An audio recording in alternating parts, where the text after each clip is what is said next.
ಇದೀಗ ರಾಜ್ಯದ ಸಂಕ್ಷಿಪ್ತ ಸುದ್ದಿಯನ್ನು ನೋಡೋಣ. ಕರ್ನಾಟಕ ಟಾಪ್ 9 ನಲ್ಲಿ ಆಕಸ್ಮಿಕ ಬೆಂಕಿಯಿಂದಾಗಿ ಕ್ರಾಸ್ಫಿಟ್ ಜಿಮ್ ಹೊತ್ತಿ ಉರಿದಿದೆ.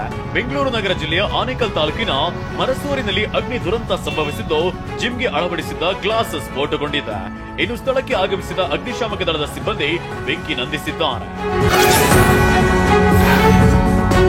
ಕಿಡಿಗೇಡಿಗಳು ಹಚ್ಚಿದ ಬೆಂಕಿಗೆ ಭತ್ತದ ಹುಲ್ಲಿನ ಬಣವೇ ಭಸ್ಮವಾಗಿದೆ. ಬಳ್ಳಾರಿ ತಾಲೂಕಿನ ಹರಗಿನ ಡೋಣಿ ಗ್ರಾಮದ ರೈತ ಜಂಬಯ್ಯಗೆ ಸೇರಿದಂತ ಬಣವೆ ಸುಟ್ಟು ಬೂದಿಯಾಗಿದೆ. ಗ್ರಾಮಸ್ಥರ ಸಮಯ ಪ್ರಜ್ಞೆಯಿಂದ ಅಕ್ಕಪಕ್ಕದ 10 ಭತ್ತದ ಬಣವೆಗಳನ್ನು ರಕ್ಷಣೆ ಮಾಡಲಾಗಿದೆ. ಸ್ಥಳಕ್ಕೆ ಬಂದಂತ ಅಗ್ನಿಶಾಮಕ ಸಿಬ್ಬಂದಿ ಬೆಂಕಿ ನಂದಿಸಿದ್ದಾರೆ. ಅಂಗನವಾಡಿಯಿಂದ ಅಕ್ರಮವಾಗಿ ಹಾಲಿನ ಪುಡಿ ಸಾಗಾಟ ಮಾಡ್ತಾ ಇದ್ದಂತ ಚಾಲಕನನ್ನ ಗ್ರಾಮಸ್ಥರು ಹಿಡಿದಿದ್ದಾರೆ. ಕ್ಷೀರಭಾಗ್ಯ ಯೋಜನೆಯಡಿ ಅಂಗನವಾಡಿ ಕೇಂದ್ರದಿಂದ ಮಕ್ಕಳು ಹಾಗೂ ಗರ್ಭಿಣಿಯರಿಗೆ ವಿತರಿಸುವಂತಹ ಹಾಲಿನ ಪುಡಿಯನ್ನ ಗೂಡ್ಸ್ ಆಟೋದಲ್ಲಿ ಚಾಲಕ ಸಾಗಿಸ್ತಾ ಇದ್ದ.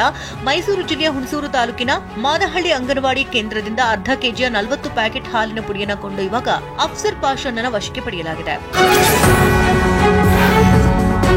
ರಾಮ ಮಂದಿರದಲ್ಲಿ ರಾಯಚೂರಿನ ಶಿಲ್ಪಿ ವೀರೇಶ್ ಬಡಿಗೇರ್ ವಿಶಿಷ್ಟ ಸೇವೆಯನ್ನು ಸಲ್ಲಿಸಿದ್ದಾರೆ. ಮಾನ್ವಿ ತಾಲೂಕಿನ ಜಾನಿಕಲ್ ಗ್ರಾಮದ ನಿವಾಸಿ ವೀರೇಶ್ ಬಡಿಗೇರ್ ರಾಮ ಮಂದಿರದಲ್ಲಿ ನವಿಲು, ಗಣೇಶ ಹಾಗೂ ಕಂಬಗಳಲ್ಲಿ ಕುಸುರಿ ಕಾರ್ಯ ಮಾಡಿದ್ದಾನೆ. ಜೊತೆಗೆ ಗೋಪುರ, ಗರ್ಭಗುಡಿ ಮುಂಭಾಗದಲ್ಲಿ ವಿನೂತನ ಕೆತ್ತನೆ ಕೆಲಸವನ್ನು ಮಾಡಿದ್ದಾರೆ.